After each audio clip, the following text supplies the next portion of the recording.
बीड।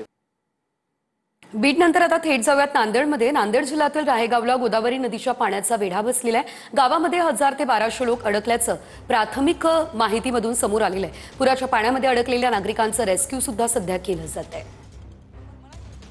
तुम्ही आता राहेगावमध्ये जाऊन आलेत, काय परिस्थिती आहे गावात? आणि जे काही 2 दिवसापासनं मुसळधार असा पाऊस आपल्या जिल्ह्यामध्ये पडतोय आणि गोदाकाठचे जे काही गावं आहेत, प्रत्येक गाव अत्यंत धोक्याच्या पातळीच्याही पुढं गोदावरी गेलेली आहेत। त्यामुळे नागरिक काही राहेगाव हे गावचा संपर्क तुटला आहे, गेल्या 2 दिवसापासनं संपर्क तुटला आहे।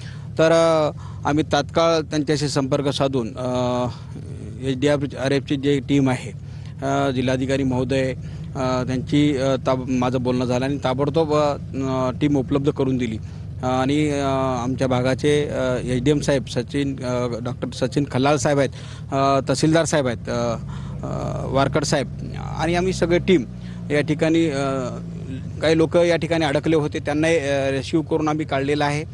काही लोकांना व्हायरल इन्फेक्शन झालं आहे, त्यासाठी आम्ही डॉक्टरांची टीम इकडून घेऊन गेली आणि त्यांचं तपासणी चालू आहे। त्यांना गोळ्या औषध आम्ही दिल्यात।